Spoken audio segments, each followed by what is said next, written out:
Hi, I think we're on air. So if anyone is watching, welcome. Uh, so this is Victory Pointers, a video live chat with Dylan Shearer. Is that how I say it? Shearer? Yes, Dylan Shearer.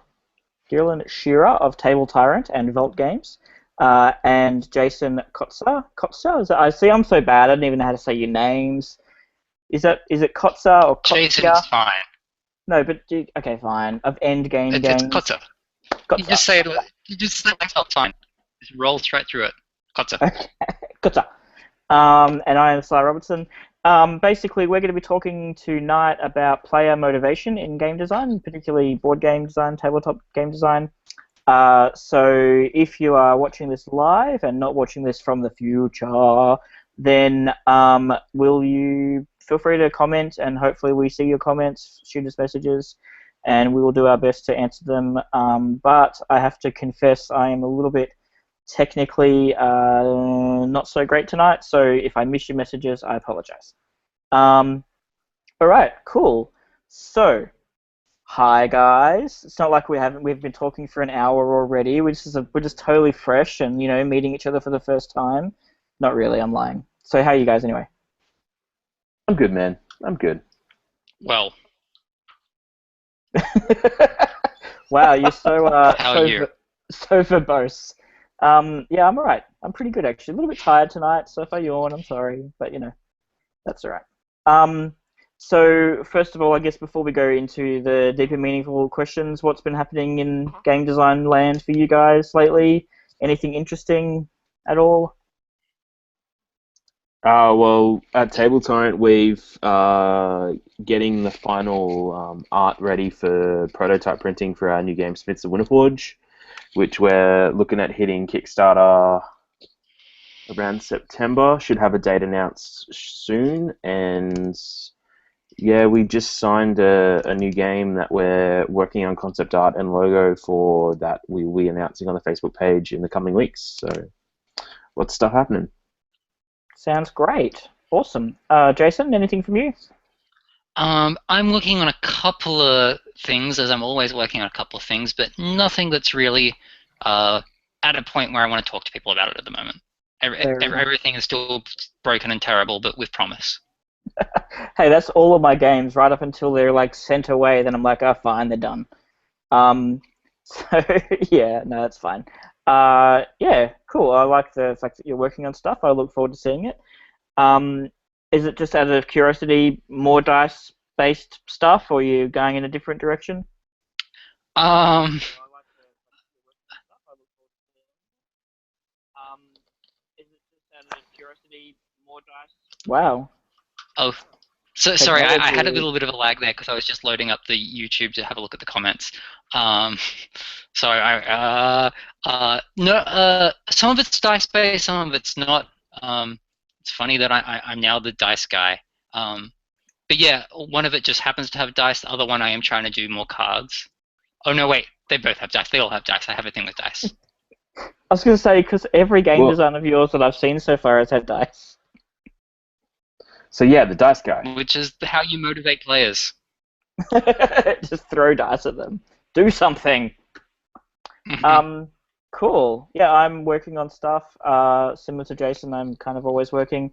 So last time when we're on here, I may have mentioned my Gladiator game that I was working on. I am still working on it. I'm at a point right now where I've play tested it ridiculously heavily. So I only started the first prototype I made 3.5 weeks ago, and I've play tested it 21 times or something like that in that vicinity, which is pretty crazy because it's like an hour-long minis dice rolling game thing. So yeah, and that's mostly with different groups. There's been some people that have played it multiple times, but not just the same group repeatedly. So that's been very interesting. And yeah, I've got a little card game which has no name. It's just called the Hotel Game right now, which I am putting final touches on and hopefully sending out to some blind playtesters and then to a prospective publisher shortly in the near future when I get my act together. So that's kind of what I've been working on. I just discovered today a meme thing which gave me a lot of ideas for a game design. So I'm probably going to start something to do with this little interesting theme and see what happens. But yeah, that's kind of where I'm at with stuff. It's Actually, always good. I should mention though, I do have one thing I'm sending. Hopefully tomorrow, I will be sending the final artwork files for a game called Just Chocolate, which I worked on last year, to our manufacturer in China. So this is for my day job. So I'm actually a graphic designer by day, and at my work, we made this game last year. They saw what I was doing in my non-work time with making games, and they wanted to do something, and so we made this game called Just Chocolate, and it's we've just made corrections to the artwork. There's some things that were wrong, so I've got to send the files away to the printer tomorrow, and yes, we shall see, and we're aiming to have it ready by Christmas, so that's the goal. Sweet. But yeah. Hopefully it'll be ready before Christmas, but we're giving ourselves some time. So yeah. Yeah, it's amazing what can possibly go wrong with your printers. Yeah, and it's not just them; it's just also for us. Like it's all of our first time doing it, so like I haven't managed the production of a game. Anyway, that's a side tangent for another chat sometime. Yes. We said we're not talking production tonight. We're talking That's motivation. right. We're talking motivation. How do you get motivated, and how do you motivate others? All right. So yeah, well, thank you, Dylan. We will go back on track, and when we say we, I mean me. I will go on track. Okay. So player motivation. I guess the big question is, in game design terms, as a game designer, what does player motivation mean for you, and what does it mean in terms of the stuff that you create? And I will start with Dylan. So player motivation to me is more of like is more of getting people to do the thing that you want them to do in a game. So it's kind of enticing them towards strategies that would be beneficial to their end result. So Yep. to me, that's kind of my idea of player motivation: is how can I get people to play the game the right way? And I mean, You just write a rule book, don't you? Isn't that all you do? no, but I mean like when I say the right way, I mean like playing a rule book is like playing it right in terms of whether you've got the rules right or wrong is one thing, but whether you're looking at strategies like and this is a big thing that we found with Smiths of Winterforge is because it had that Euro style kind of play to it, that there is multiple strategies to the game, and I'd say at least like a third of them are absolute crap. So you gotta find that way to motivate them towards doing the correct 2/3 of strategies, as opposed to getting stuck in the loop on the third. So yeah, that's to me what player motivation is getting them to do the right thing to enjoy your game. To bounce off that, how do you though make the decision or work out when you want to incentivize, a certain gameplay tactic or strategy or whatever, or kill off, the option for the less optimal? Like if you said there's a third way, but it's a bad experience, then I guess the other question in my mind is there something that you can do to completely just remove the possibility of that experience from the game as much as possible? Well, this is something that that Aaron's the other half of Table Tyrant Games, that Aaron and I really kind of wrestle over every now and then, is that whether we want to do like a negative reinforcement or a positive reinforcement, and we'll probably look into that a bit later down the track in this discussion. But it all depends on what game you're doing. If you're doing something that's like that Euro style, it necessarily isn't the strategy you planned on happening, but because of the way the game elements come together, that strategy ends up being something you can do, albeit something that's terrible. And you got to look at whether people using these strategies would become an edge case kind of scenario where, like, if 1 in 100 players are doing it, then and they only ever do it on the first time they play, then there's a chance that you can look into that and see whether it's worth shutting it out and end up having to shut down some of the other mechanics in the game that other players do use correctly in their strategies, or whether it's worth keeping it there and just giving a way for them to bounce back later in the game, or even getting them to learn from that mistake and say, well, this is where you went wrong, but giving them a way in the game to know that. So it's a very weird. I would say weird. It's a very interesting struggle to kind of to work out with your game, I guess. And obviously, the more complex your game becomes, the more likely the higher likelihood there is that there will be edge cases of really terrible strategies, and then of course there'll be edge cases of really great strategies that then you need to find out whether you want to push those strategies because they're so unbalanced or that kind of stuff. So Yep. it's just kind of, you got to marry up that. Is it worth knocking out a portion of my game for this edge case, or is it so unlikely to happen that whoever does it isn't going to have a terrible time with the game anyway? Yep. And could still end up and learning from their experience in that. It's very weird. It's very interesting, I guess. Jason, thoughts on this topic? I think that was a really great way to phrase it, that like what you're trying to get people to do is you want them to experience the game that you've designed. You don't want them to kind of go off in a corner and then find this weird game that you didn't mean for them to play, but they can play. It isn't really as fun as the game wanted to play, and they're going to have a bad time.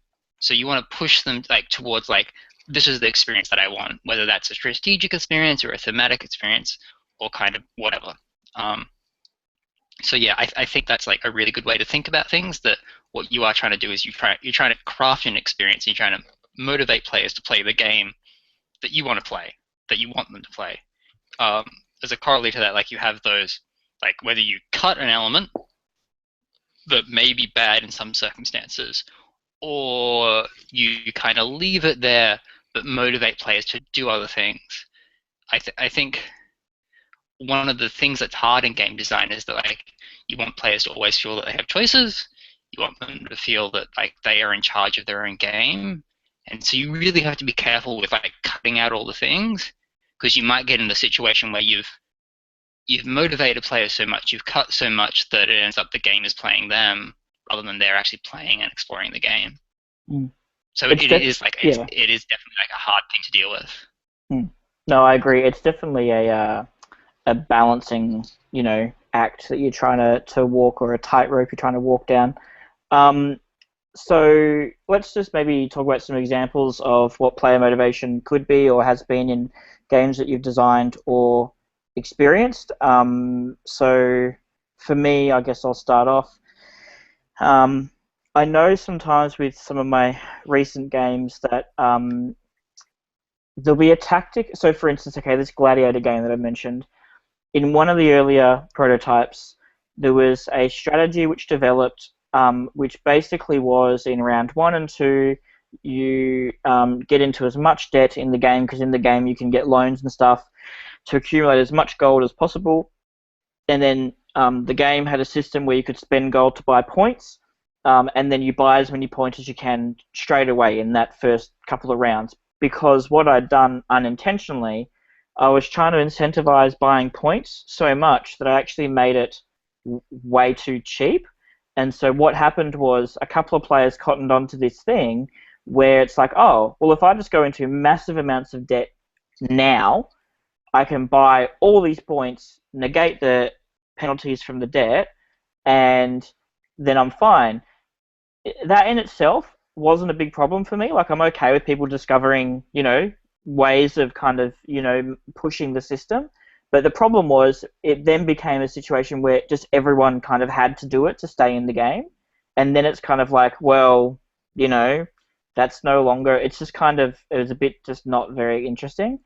And so then it was like, okay, well then how do I work on incentivizing the concept of accumulating money so that you could trade in for points as a viable strategy rather than just getting points through the other systems in the game. But also not make it so simple that, or so unbalanced or whatever that, everyone just has to do it, otherwise they're out of the game. And it was something that I guess, yeah, I'm still wrestling with, and I've changed a lot of the systems in the game for other reasons, but it's something that's still there. It was a very clear example for me of where players were doing something that was completely within the rules, it was completely within the system that I'd made, but it wasn't the experience that I was really intending for them to have.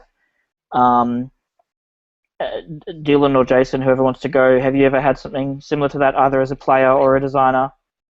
Well, as a designer, the best example I have is with Smith's Winterforge itself. Is that it's I was doing a bit of a promo test with some guys at the League of Extraordinary Gamers up here in Brisbane, and everyone ended up playing their own strategy. Like, I played with 4 people who had never played the game before. Well, actually, 3 people and Jason, and 3 people who had never played the game before. And one of the guys ended up doing a strategy that left him with no money.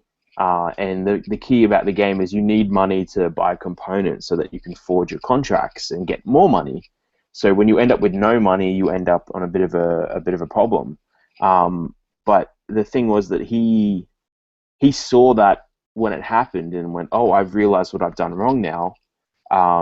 Changed his strategy immediately and ended up, I think the point spread in that game was only about 6 points between first and last. So it was like 8 points from first and last, which isn't really a lot in the game. So he still managed to get back up into the game once he realized what he was doing wrong. So you got to, and that came about because we had thought about this case happening, and I think about a version before that we implemented a rule that allowed people to get a little bit of money to say, hey, you're not out of the game completely, but you messed up. So so he was able to get back in the game, and that was the coin rule if you're on the guild space, Jason, if you remember that rule. I think that was probably like one of the first playtests we did with it, and it brought him back into the game enough for him to say, you've done wrong, but we're not going to stop you from playing. So, and he did fine. I think he ended up coming like 3rd. So, not all bad. Yeah, nice. Jason? And I believe in the game, I did go to the bank straight away and try and borrow all the money and then build banks, which is like it's in those games, and like maybe a generative strategy, but that didn't turn to be very generative. That was fine. Yeah. Cool. Jason, do you have any experiences with players, doing stuff that you felt was way off the intended experience track? Well, Ragnarok is probably like a pretty good example because like it's kind of like a basic system where there's kind of some ways that I want you to play the game and some ways you can play the game that are kind of less interactive.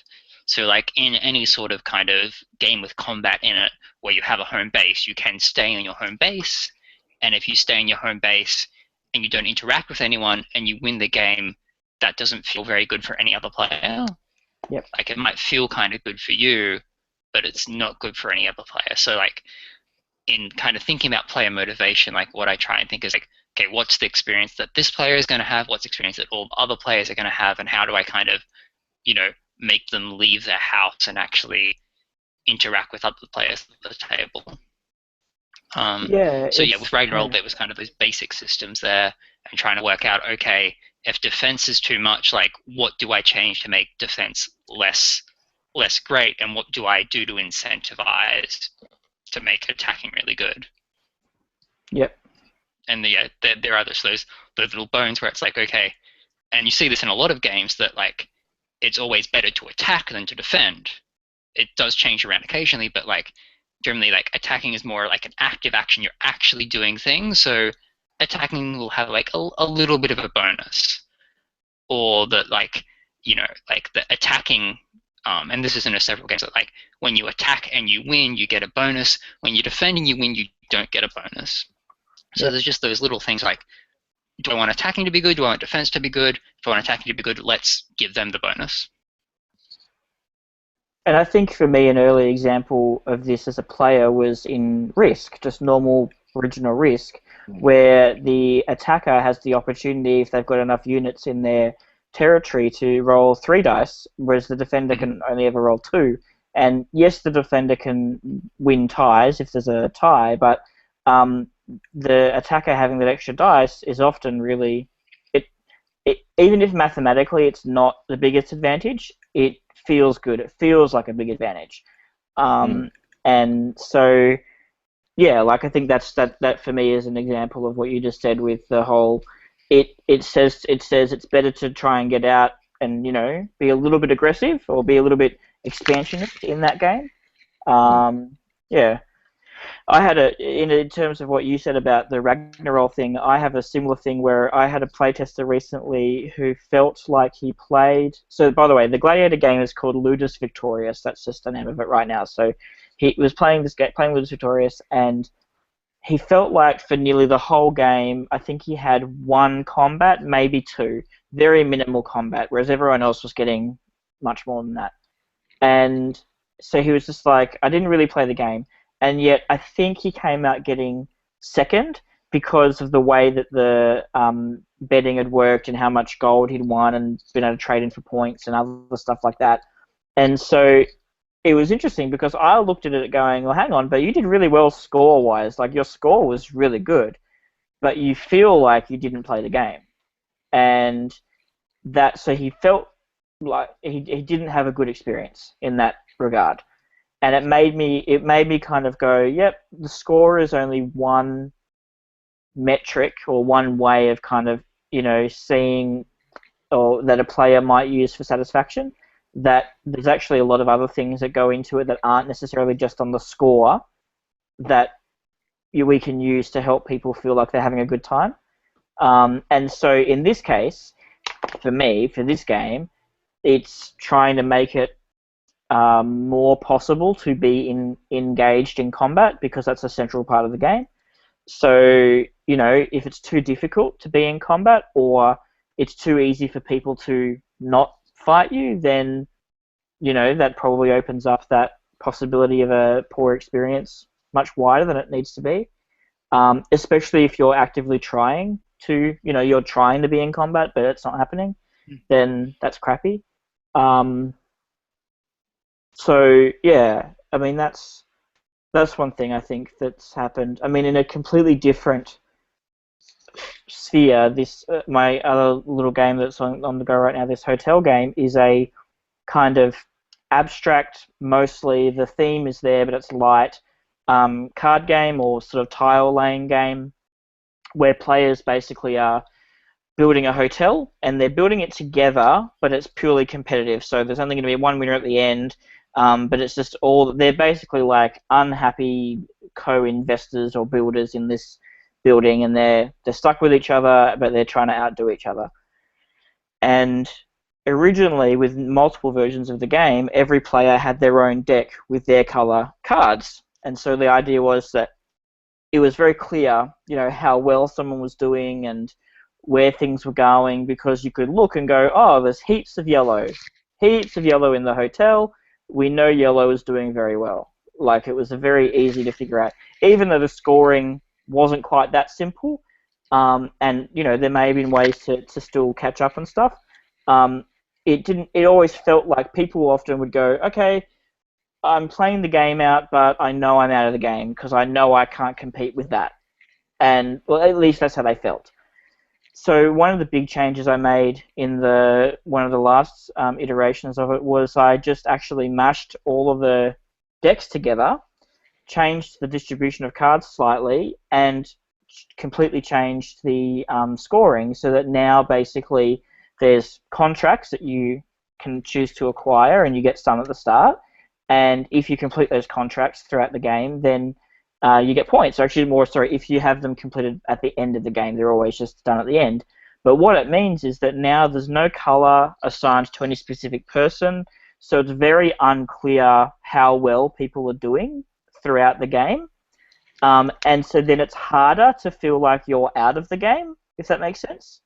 Yeah, and Um, you've changed the motivations that people wouldn't. You've changed how to motivate people into playing the game now. Is that it's not yes. you're not playing your own game. You're motivated to join the game with other players. Yes, exactly. And the other thing is the way the scoring now works with the contracts is they're based on tetrominoes, so like Tetris shapes. Mm. And the way it basically works is each contract is a Tetris shape, a tetromino in a certain color. So like yellow in a square, for instance, right? Hmm. And if let's say that there's yellow in the square at sorry, a square yellow square, gosh, words, in the hotel at the end of the game, then the person with that contract would get 3 points or $3. Mm.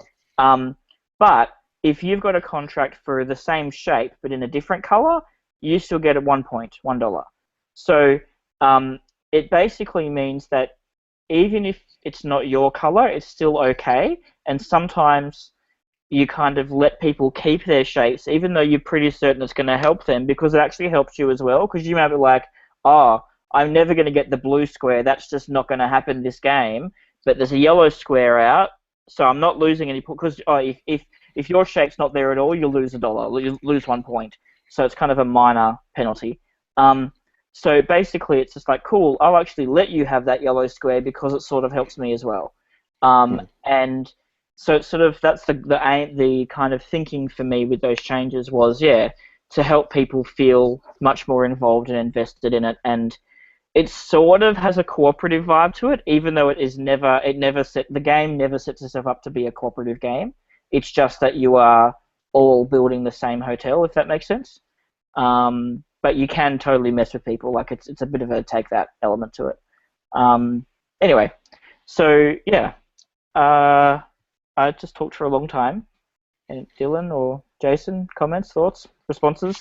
No, I think that's a really good example of you changing the motivations for a player, whether they so that you're changing the motivations of the player to enhance the game. And if anyone's watching that, I think if you can follow all of Sai's ramblings there, that you can dissect it apart and actually see how that motivation improved the game. So Yeah, um, and in all honesty, it came out a lot from just playing the game a lot and watching mm, players. And I would watch players repeatedly, and I started paying less attention to the winners and more attention to the people sort of in the middle, because I felt like that's really where most people are going to be. Like, not everyone's mm, going to win the game all the time. At least I hope not, because that would be weird if it's a tie every single time. So yeah, looking at how yeah. how can I help them? That's another thing for people to remember in playtesting is you need to be concerned just as much about the losers and the people in the middle than you need to be about the winners, because even if a winner wins by a mile, you still need to understand what the medium and the losers were doing to allow that to happen. So Yep. that's just another little thing for playtesting if you're following that. And Yeah. and Got to also pay.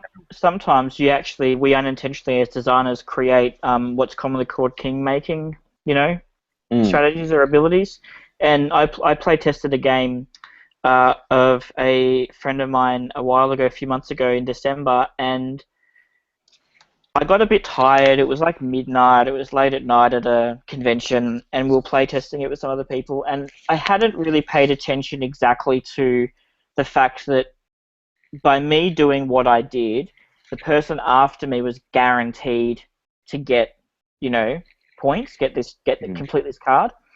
And I just thought, oh, whatever, sure, they can take it, whatever. But I didn't realize that it meant they were going to get so much points that basically they were guaranteed to be winner. Like I literally made them king of that game, and I didn't really realize. And it was funny watching my friend's reaction because he was like, before it went through, he was just like, that if you do that, he is going to win the game. And by that time, I'm just like, whatever. Like I'm tired. I don't really care. But I think my friend was a bit surprised that someone would just voluntarily hand over the game to somebody, and the fact that his system allowed that to happen really easily. And so I don't know if he's changed anything. I don't know if he even thinks of it as a big problem. But for me, it was interesting on reflecting and looking at it, going, okay, if I want that to be something that's difficult to do, then I need to just watch out for those possibilities. Am I unintentionally making it easier for player B to throw the game so that player A can win? And sometimes with player dynamics and relationship dynamics, people will gang up on other people. So if that's the kind of game you're making, great, fine, make that kind of game. If it's not the kind of game you're making where you don't want that to happen, then how do you incentivize and guide people to different strategies where that's not that doesn't it's seen as being a very poor way of playing or unenjoyable way of playing. Unless you're playing Risk or Game of Thrones, the board game. I haven't played Game of Thrones, the board game, yet. I haven't played it. I've seen a few watch it played, and it's nuts. Yeah. Is it You just super political? Yeah, well, yeah, kind of. It's a mix of political as well as kind of playing your own game, but yeah, definitely you can leave yourself wide open to attack by accident from an ally, and it's just yeah. It'll happen if you don't have good friends. Do you, Jason? I mean, obviously you mentioned Ragnarok before. That game is all about sort of aggressive combat, and that's what it is. That's the heart of it. It's a Viking, end of the world. But the game that I played of yours before that, which is called Hedron or Hedron, I don't know how you say it, felt to me very different. Oh, are you muted, Jason? Hello. Was I muted? Yes, you Yeah, were. you were. Okay, sorry. I was talking for quite a bit. All right. So I think I was talking like I'm like why isn't anyone listening? No, it's fine.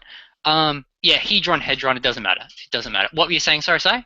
No, I was going to say, because my experience playing that is that even though it's a competitive and, like headbutting kind of game where you're trying to vie for dominance and, whatever, it didn't feel to me anyway, anywhere near as, I guess, mean or take thatty or whatever as Ragnarok did.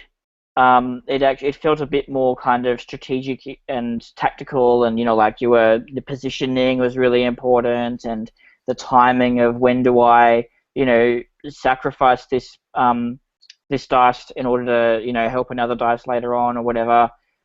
It felt very different, like I guess almost more like for me more like a Euro kind of game experience. I have no idea if that's anywhere in the realm of what you're trying to do with it, but that's what I got from it. So, I mean, what did you learn from those two kind of different styles of game design? Well, like that's an interesting experience, and it's probably that's probably pretty common that like with Hedron, like it is like a direct combat game, like it is an interactive game. But like a core part of it is that you are trying to essentially like solve a problem as you go through. So there is kind of spatial reasoning. So as opposed to like, I'm going to go and take your thing, you have to go, okay, I want to take your thing. How do I actually go about taking your thing? And so you're more focused on how to solve the problem rather than the solution, which is, whack. Yep. So I think that is like one of the things with Hedron is that one of the motivations where you play the game is that you're motivated in the playing of the game as opposed to like the direct like winning the game. As with like some other games, like with chess, like it's a direct game as well, but you can be motivated to win or you can be motivated to kind of improve your game of chess, motivated to learn strategies, etc. So there's like a little bit of that in Hedron that you can kind of like go, oh, like many other games that I'm going to improve my skill a little bit. Mm. But I think also with that game, it also, well, my experience anyway, the game itself rewards that improvement. Like if you can be more efficient and clever with how you spend your resources and how you use those dice, then you fairly consistently are going to do better at the game. So it's actually like it's not just like improving for improvement's sake. It's actually it does. Like the game reward. Yeah. And I think that's an important element of that where yes, that problem solving or that kind of practicing or whatever. Yeah, the game facilitates a reward for that. Whereas I guess some other games, and probably some of my games, which have quite high random elements to them for different reasons, I feel like players can get rewarded by being experienced, but the reward is much smaller than what I think in Hedron and games like that. And chess is another example, like you said. Yeah, Um, like you do yeah, have to make that decision as a designer, like how much you go on the skill versus kind of randomness curve. yeah, And I think it does differ for individual games, but I think with Hedron, like it is like a systems game, like fundamentally at the core, but like there is like a system around that. And in terms of motivating players, just like balancing that system to make sure that like yes, you can decide to go random, but the things that will actually reward you is playing efficiently yeah, and making sure all those little things, like it feels that, oh no, like I am doing this right, yeah. that like I did move it here, move it here, move it here, and then a good thing happened, like I was able to explore the board and something positive happened. Hmm. Um, in your opinions, or not opinions, but in your experience, what are some common and effective tools, tricks, tactics that we can use as game designers to help motivate players to do stuff? So I'm probably wanting to be quite specific here. So like in terms of mechanics or systems or things like that you've used in your games to help facilitate specific outcomes, or at least make certain things more desirable. Is there anything in particular that you think you've used and it's done well, or that you've seen used in other games done really well? I think Dylan and I have both used a similar kind of trick, if we're going to use the word trick, to motivate players towards specific experiences in our games. In Tab and Fame, one of the ways you resolve conflicts, as opposed to just rolling dice, is that you arm wrestle. So Okay. it's a way to tell players that like don't get too serious about this. Like you are going to be oppositional, but you're going to have fun. Like Yeah. it's yeah, it's about playing the game. It's not about winning the game. And Yeah. one of the things with Ragnarok is, in order to like decide who goes first, is that you have to grab something the quickest. So we reveal, and then you have to like quickly evaluate the board safe and just go snap. So what it tells players is that like, yes, like this is like a game where you're going to be oppositional, but like you're also going to have fun with it. Yeah. Yeah, and in terms of like actual mechanics within the game itself as well, like I find it much better to tweak mechanics that already exist instead of trying to introduce new ones. Because that's if you try to introduce, like if you think you have a problem with the way the game's working and then you decide to introduce an action point allowance system, like you're just going to end up with another series of problems that you're trying to balance. Whereas if you tweaked it or modified a rule just ever so slightly, like we did with Smiths of okay, so every space has a certain action, but if you the problem we had was everyone running out of coins. The negative reinforcement of that would be, well, that's too bad. You've run out of coins. You screwed up. You're going to learn from this and do it later. Whereas we wanted to shift that into a more positive element. So we added a rule that if you have less than 3 coins and you're on the guild space, you can spend an action to gain a coin.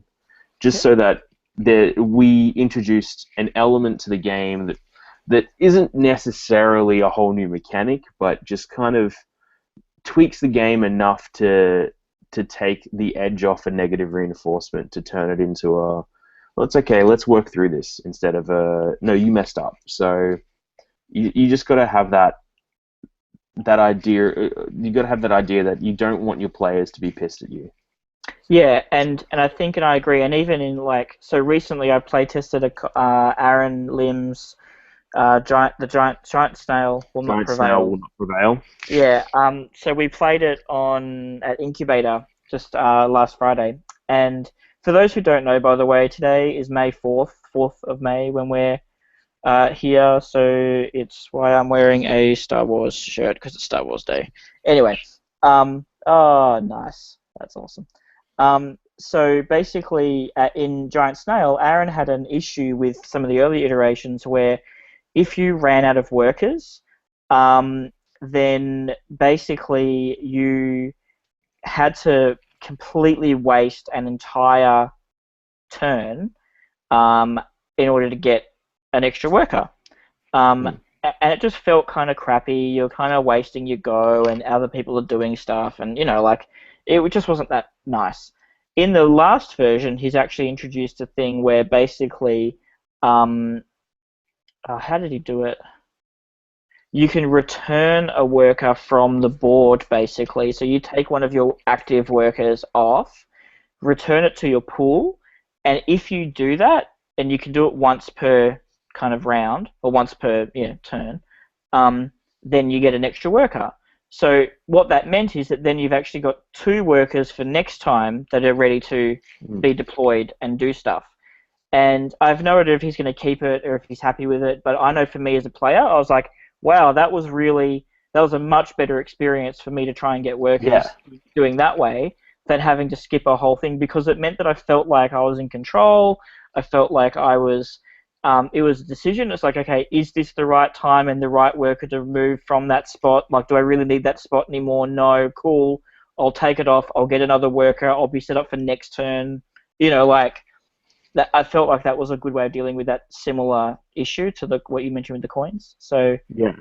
yeah, And it definitely takes the edge off that kind of negative element of the game, and keeps people in a positive light without having to, or still reinforcing to them that that was a bad move, but we've still got some game to play. So yeah. So, different player types. A few of us have heard or read about some rather well-known game designers talking about different player types. mm. Richard Garfield mentioned some. I don't have the list in front of me of what they are. I'm not sure if either of you have that list. And I guess it's not really too important to this discussion, but we're all aware that people play differently, and oftentimes in playtesting you'll get people being very extreme because they want to Mm. help push your game, test your game out. So you'll have people that will play super, super nice and always helpful, and they don't really try and win. They just try and make sure everything is fluffy and everyone's having a good time. And then you'll have other ones that would just be as if there's any way to misinterpret a rule or twist it or break it, Mm. they will do their best to make that happen, or they will just be like cutthroat, mean. And then you got silly people who will just play the dumbest strategy which makes no sense, and you're like, why are you doing that? That's clearly never going to do anything, but And it's sometimes they end up allowed. winning. Yeah. Well, okay, yeah, okay. On that topic, so one of my games, which is called New Horizons, which I was working on last year, it is a Euro-style board game. So you're basically building out districts in a city, and you're trying to get control. It's sort of like an area control thing-ish with power and stuff. Anyway, in the version, this particular prototype version, everyone had a home power plant was theirs that couldn't be targeted by any negative effects, so people couldn't try and take it over. They couldn't hit it with any cards that would do anything bad. And then you had to try and spread out. The thing was, if you stayed on this particular home base, you could do an action every time that would let you basically just continue to accumulate energy, which was points. So what a player did, a friend of mine, he just decided without telling me that he was not going to try and take over any districts. He was not going to actually really play the game. He was just going to continue on his turn, adding more energy to his power plant, and that's all he did for the whole game. So he had this like ginormous pile of resources, but didn't actually do anything. But he was completely safe because no one could target him with stuff. He had no incentive to go anywhere because he was getting more points doing that than anything else. And it made me realize, oh, okay, so the most boring possible playstyle for this game is actually the winning one. That's a problem. Yeah, yeah, and that's where you try to switch up the motivations. Like, do you want to motivate people to sit there and do the boring thing, or do you want to motivate people to actually play the game? And then that's where tweaking the mechanics comes in to try and get them to do that, do what you want to make the game better. Yeah, and sometimes it can be a math thing. Like in this case, it's possible the balance was like I was rewarding staying much more than exploring or getting out there, which is what Jason was talking about before with Ragnarok. And that could be more of a balancing issue, like as in a mathematical balancing issue than anything else, or other issues. But yeah, so what do you do with different player types when you're playtesting and you're seeing them pushing your game in strange ways, especially if they're all in the same game, like you've got the really extreme representations? How do you reconcile that kind of experience? What do you do? Well, I think there's there's some basic problems that okay, if you've got something that no matter what the player they are, if they're a player that likes to try a weird thing or just likes to, try and break the game as much as possible, if the game can be broken, that's a problem. And you need to identify the points that can be broken and decide whether that's okay for the player experience, and then move on past that. It's hard to say with that type of stuff, whether that's okay if no matter who the player is and no matter who the game is designed for, if a player can do this and do the most uninteresting fun thing and not win the game, that's really bad. And in order to motivate players beyond that, you just need to kind of identify the breakpoints of the game and say, okay, this is bad. Why does this happen? And what in the basic economy of the game can I do to fix that? But that's something that you really, really need in playtesting. I think that's what we've kind of identified as we've gone along. That through playtesting, we found this. Through playtesting, we found that, and that's one of the things that you really will see that beyond your basic assumptions, once you put the game in front of players, they will try weird things, and they will try for some reason not to enjoy the game, and you really need them to be able to do that in order to identify, oh, I assumed that you would, do something that is actually fun, but you don't want to do something that's fun. You want to do something that wins. And identifying what the right balance is in there between winning and fun, because you want the most fun thing that you do to be the thing that actually makes you win during the game.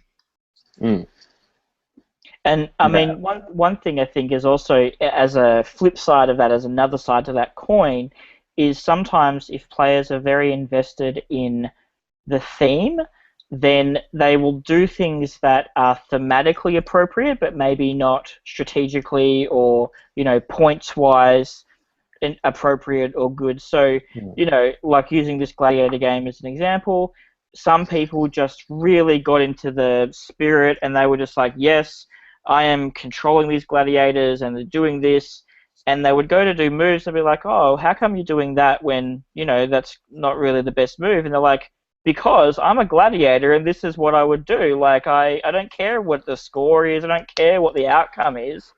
Yes, the role plays. I am invested in that character. And so, I mean, the good thing is if you can marry it up well, then you can create some really memorable experiences, because you can go, oh, well, of course I'm going to play like this because, that's what my character would do in this situation, or that's what this type of,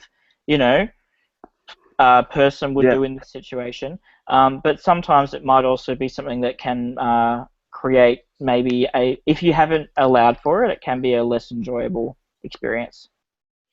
Yeah, and that's where the kind of okay, so that's where the idea of mechanical versus thematic motivation is really, really important. If you can get those two together, you can get some really fun games like Warhammer 40,000's Forbidden Stars by Fantasy Flight. That game, it takes the theme of 40K and the different factions, so the Orcs and the Chaos Marines and the Space Marines, the different themes to those factions come through in their mechanics. So if you're playing Elder, you know that you're weak, but you're zippy and can get around fast. So they have mechanics aligned. They have motivation mechanically to play like that as well. And I mean, every time I play Forbidden Stars, I end up thoroughly enjoying it purely because I get to play. Not only do I get to play the strategy that I want to play at that time, but I get to play the strategy that matches up to the faction as well. That's cool. So, Yeah. and I reckon, like, I know it's an expensive game, but if you can get a chance to play it or buy it and have a go of it, like, it's a fantastic idea of a fantastic marrying of thematic and mechanical motivation for a board game. Yeah, get a chance. If you get a chance, play it. Especially if you know the 40K universe and how those different factions behave in the lore and the story of that universe. It's fantastic. Mm.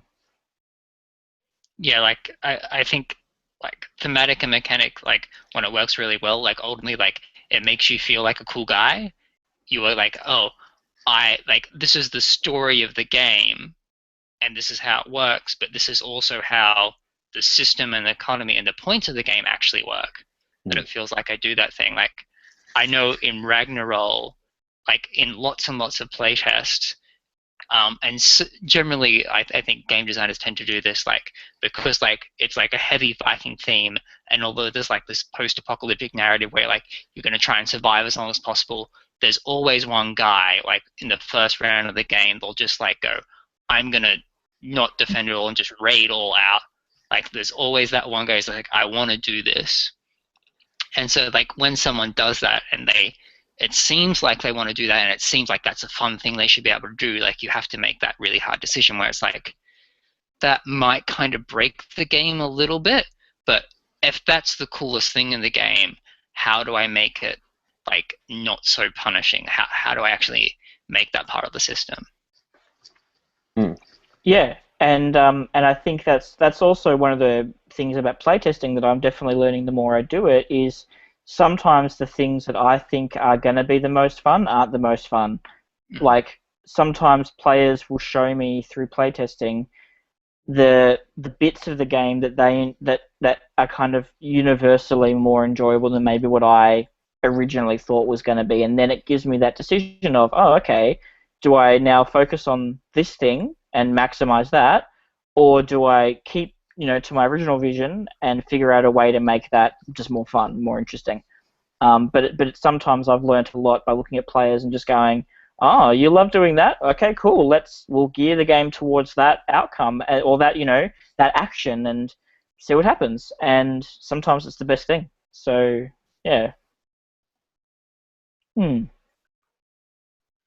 I think the key lesson tonight is what we've learned is that like in order to learn what motivates players, you have to watch what motivates players. Yes.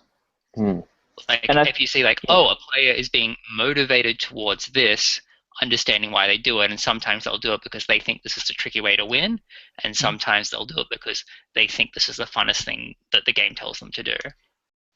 And also look for people who are the exact opposite. Look for the people that are uninterested, staring at their phones, not really playing the game, and try and figure out why. Sometimes it's talking to them. You can just ask them, oh, what's happened? Like, is it, and they might go, oh, it's too complicated. I can't get my head, I don't know what I'm doing.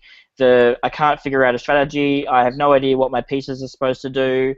I'm just tuning out. And when it gets to my turn, tell me what to do and I'll do something, Or they might be just like, nope, I hate games that have this system and I'm just not enjoying it. And or whatever. You have to also say, oh, okay, wait, you don't like this game, but this game is for this person, which means I'm sorry you're having a terrible experience. Yes. But there is like no way that you would ever pick this game off the shelf because you only ever play games that has My Little Pony in it. I'm sorry, this is My Little Pony. It's not about friendship. This is about orcs murdering each other. So I do actually own two My Little Pony games, can I say? Although I've only played one of them. But I do own two. Anyway, but that's exactly right. And one thing that I've been doing lately, I've been trying to get better at, is when I'm doing my playtests, I'll say to the group, especially if it's brand new people who, haven't played it before, I'll be like, all right, this is the type of game. Here's the key kind of story, theme, mechanic stuff.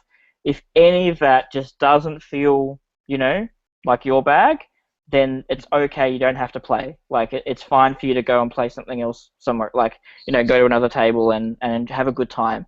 Because I would rather have playtesters right now anyway have come who are already sort of roughly in the target market and the target audience, rather than not.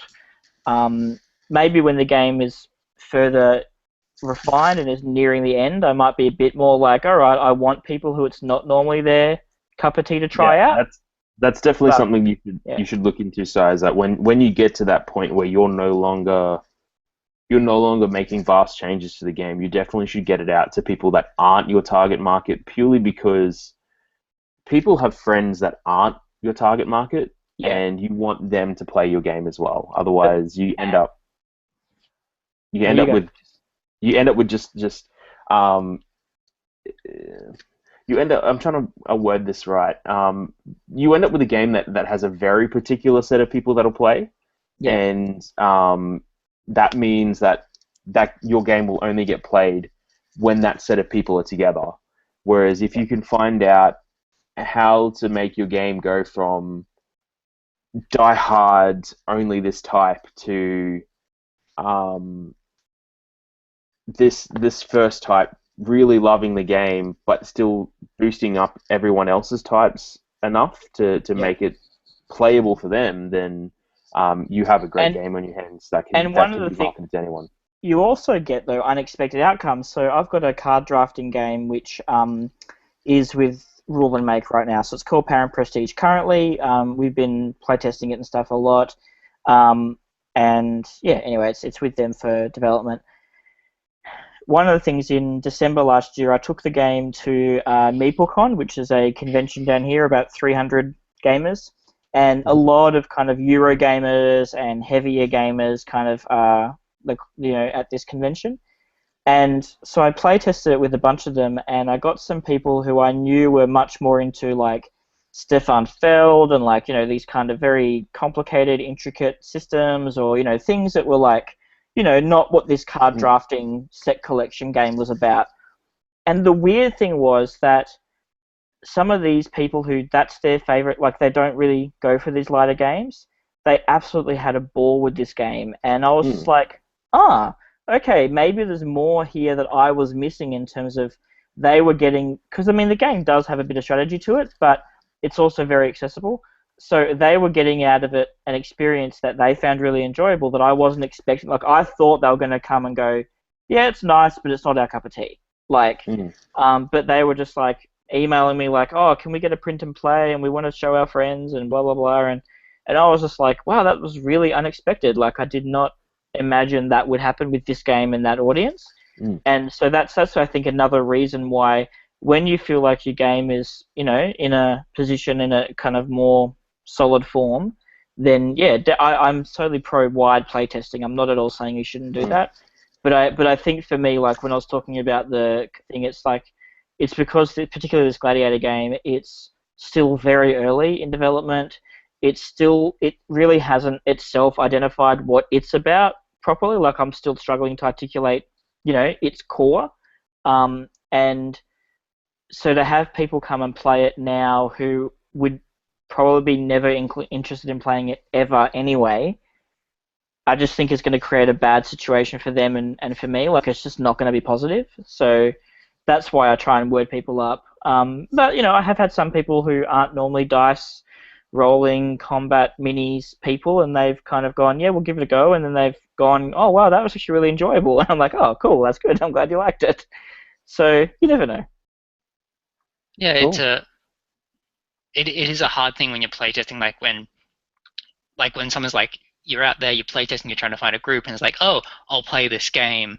Like you have to kind of make a decision sometimes where they're like, okay, I'm just going to make sure that you really, really want to play it, because if they have a bad experience, like that's kind of bad on the long run. But like sometimes you need to test it. So yeah, it is a hard choice there.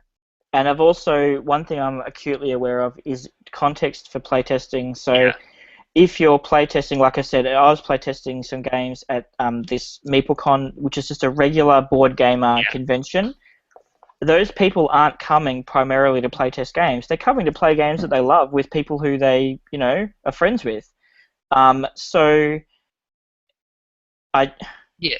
you don't want them to have a really bad experience, because I've met people who will say they will never play test another game because years ago they had a horrible experience and it basically scarred them. And Yeah. so I think that's why, like, I'm really happy that at least down here in Melbourne we've got a number of groups that exist solely for playtesting. So everyone that comes along already knows this is the point of the group. You're playing games that are unfinished or rough. They're in various stages of development, and then people who aren't interested just don't come. So it sort of helps a little bit with that. But yeah, Yeah. it can be It tricky. helps to have designer groups that are focused because you can play whatever. But like when you're going out, there has to be a little bit more of a kind of consent conversation where you're like, oh, you want to play test my game? That's really great. Let me tell you a little bit about the game. Are you still interested? Yep, yep. And yeah, and I think, and also tied in with that is, if you are going to events that are organised by, an organising committee or an organiser, then get their permission before playtesting. Because I've definitely had some convention people say they prefer to not have playtesting happen at their convention. At least not in just they just don't want people harassed. Basically, is what it comes down to. So I think there's a lot of kind of etiquette stuff there that that we can all continue to get better at. Anyway, well, have I still got you guys on the line? Yeah. So Awesome, cool. Well, we have gone on for about an hour, so I think we've maybe made a few good points. If not, I apologise for wasting everyone's time. Um, we'll find out in the no. YouTube video We'll comments. find out. So maybe we'll need someone to do like an awesome edit of this video, so they just cut all the little snippets of wisdom and make it into one 10-minute video. Nah. Yeah. 10 minutes. Yep.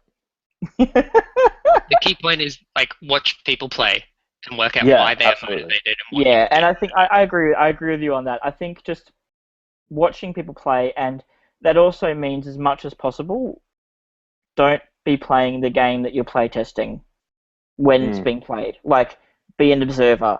So Okay, that's it.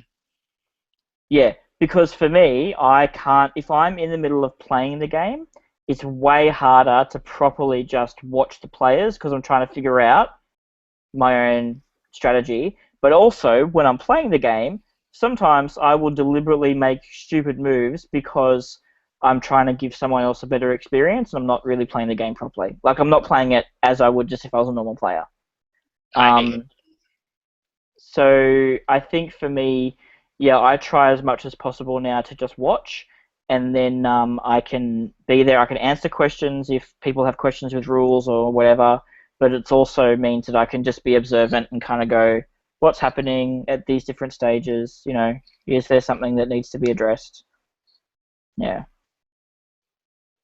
But also to start to follow up with that watching people play, I think also as game designers, us playing as many different types of games as we can is really important, because it means that then we get to learn different player styles, different techniques for solving problems. Because often, like, you might think, oh, I'm designing a light, fast, family card game, so I'm just going to look at family card games and check out what they do. But there might be some system or scoring technique or whatever it is in like a heavy Euro that you can get inspiration from that might really help you with your light family card game, but you wouldn't know about it if you weren't trying to play a wide variety of games. So I think just kind of as a general rule, just not being, I think trying to be as broad as you can in what you play. I'm not saying you have to like everything, but don't be afraid to try a wide Yeah. variety and, And become, yeah. when you're playing all those different games, you end up seeing the different players as well, purely Yeah. from the people around you. Yeah. That are just fantastic to see the different psychologies and motivations that go into these people playing the games. And Yeah, completely. Totally.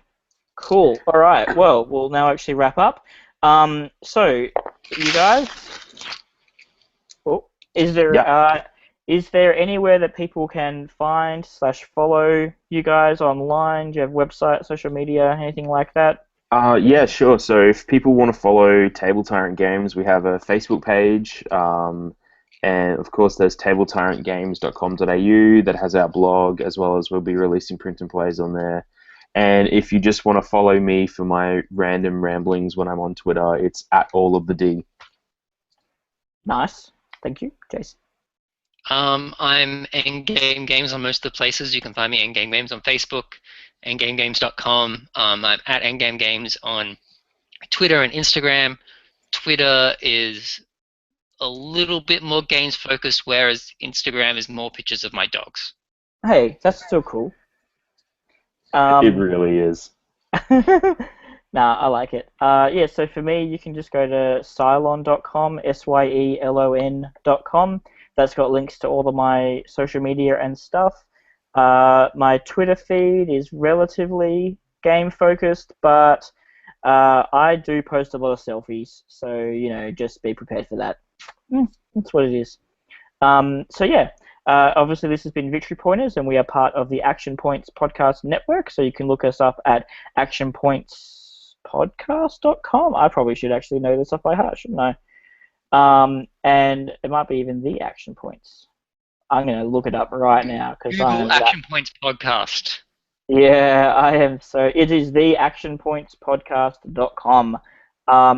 And on there we have articles and 2 podcasts. So we've got an audio version of Victory Pointers, which is not the same shows. It's different content. It's just audio discussions and interviews. And there's also the General Action Points podcast, which is more generic geek culture stuff. And I'm not a regular on that one, but it's cool to listen to. I enjoy it. And they are generally more curated and edited. Oh yeah, the this audio. is a little bit more cash. Oh yeah, the audio podcasts are edited. This is freeform, and me doing stuff. So hey, whatever. I'm not Aaron. Aaron is much more professional than me, and so that's just the way it is. Anyway, thank you very much for watching and listening, and feel free to shoot us any questions if you have any. And thank you, Dylan and Jason, for your time. Much appreciated. No worries. Cool. All right. Well, until next time. I guess I was going to say play more games, but that's really lame because it's not my that's like someone else's catchphrase thing. So whatever. Play an appropriate amount of games, and then spend some time designing and some time play testing. Like focus on one thing. And be like a good, well-rounded designer, please. And maybe sleep sometimes. I don't know. Yeah. And in between there, go just outside, run, exercise, eat well, be well. Cool. All right. See ya. And make more games. Yes. See you.